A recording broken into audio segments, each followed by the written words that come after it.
Quand on regarde un graphique financier pour la première fois, honnêtement, ça peut faire un peu peur.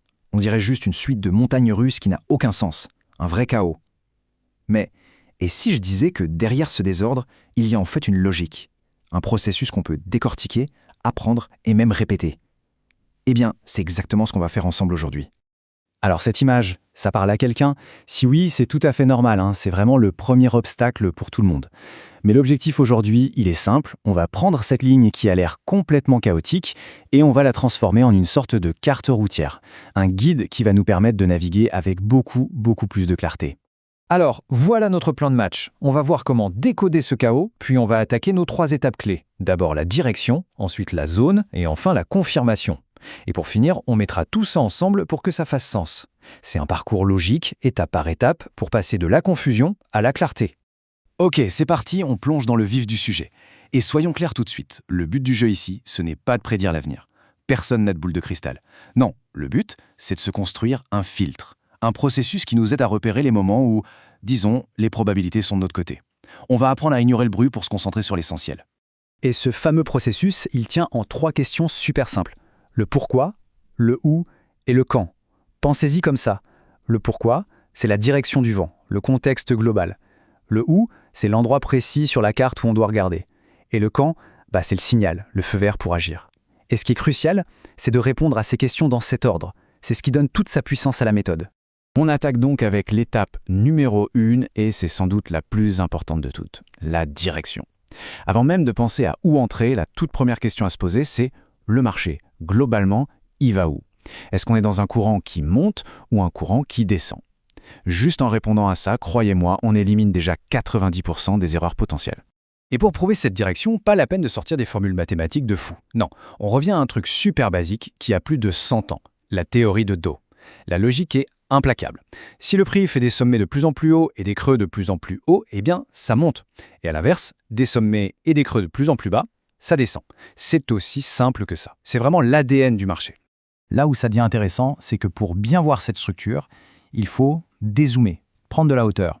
On va regarder ça sur des graphiques en 4 heures, en journalier ou même en hebdo. Et là, comme par magie, la tendance de fond, le vrai courant, apparaît de manière hyper claire. Ça permet d'éviter de se faire avoir par tout le petit bruit, tous les micro-mouvements qu'on voit sur les graphiques à court terme. Ok, super, on a notre direction. Disons qu'on a établi que le marché monte. La question qui vient juste après, c'est « D'accord, mais j'achète où ?» On ne va pas cliquer sur « Acheter au pif » en plein milieu de nulle part, n'est-ce pas? Non, on va être patient et on va attendre que le prix revienne dans une zone bien spécifique, une zone d'intérêt. Et ces zones d'intérêt, c'est quoi au juste? En fait, c'est tout simple, ce sont des niveaux de prix qui ont une mémoire, des endroits où, dans le passé, il y a eu une grosse bataille entre les acheteurs et les vendeurs. Et le marché, il s'en souvient. Ces niveaux agissent un peu comme des aimants, le prix a tendance à y revenir. Et là, on touche à un des concepts les plus puissants de l'analyse technique, l'idée qu'un ancien plafond peut devenir un nouveau plancher. Imaginez une balle qui rebondit sous un plafond. Si elle arrive à casser ce plafond, qu'est-ce qui se passe quand elle retombe? Eh bien, il y a de grandes chances qu'elle rebondisse dessus, parce que l'ancien plafond est devenu son nouveau sol. C'est exactement la même chose avec les prix. C'est une des zones les plus fiables qui existent. Ok, on arrive au moment crucial. On a notre direction, disons, haussière. Le prix revient pile poil dans notre zone d'intérêt, notre ancien plafond devenu plancher. Et là, on ne fait rien. Surtout pas. On attend. On attend un dernier signe, une dernière preuve que notre analyse est la bonne, que la zone a des chances de tenir. C'est ça, l'étape de la confirmation. Et attention, c'est super important de comprendre ça, la confirmation, ce n'est pas une boule de cristal, ça ne prédit pas l'avenir à 100%. Son rôle, c'est juste valider notre scénario. C'est un peu la dernière pièce du puzzle qui s'emboîte et qui nous dit « Ok, là ça sent bon, la direction est bonne, la zone est bonne, et maintenant on a un signe que les acheteurs reprennent la main. Les probabilités sont de notre côté. » Alors comment on l'obtient cette confirmation? Une des manières les plus simples, c'est de regarder les bougies, les chandeliers japonais. Et là, bonne nouvelle, on n'a pas besoin d'apprendre par cœur 50 figures avec des noms bizarres. Non, on peut tout simplifier en 2 grandes familles. D'un côté, les bougies de mouvement fort, un gros corps bien plein qui montre que quelqu'un a gagné la bataille. De l'autre, les bougies d'indécision, un petit corps avec de longues mèches qui montrent que ça se bagarre et que personne ne sait trop où ça va. Et avec juste ces 2 types de bougies, on peut créer un signal de confirmation super puissant. Imaginez le scénario. Le prix arrive sur notre fameuse zone de support. D'abord, il y a une bougie d'indécision, une petite toupie. Le marché hésite. Et juste après, bam! Une grosse bougie verte qui avale complètement la bougie d'hésitation. La logique est limpide, non? Le marché a hésité, puis les acheteurs ont pris le dessus de manière écrasante. Bon, ça, c'est la méthode des bougies. Mais il y a une autre façon de voir les choses, qui utilise souvent un jargon un peu intimidant venu de concepts comme le smart money. Mais on va voir que si on gratte un peu la surface, la logique est souvent exactement la même que des choses qu'on connaît depuis toujours. Et cette citation de Roland Trading le dit très bien. Ce n'est absolument pas différent de certaines figures chartistes qu'on a vues précédemment, essentiellement le double top. En gros, ce que ça veut dire, c'est que beaucoup de ces nouveaux concepts sont juste un nouvel habillage pour de vieilles idées. Le nom change, mais la psychologie du marché derrière, elle ne change pas. Et regardez ça, c'est l'exemple parfait. À gauche, on a le bon vieux double bottom ou double creux, une figure de retournement super classique. Et à droite, on a un truc qui s'appelle Market Structure Shift ou Breaker Block. Ça sonne compliqué, hein.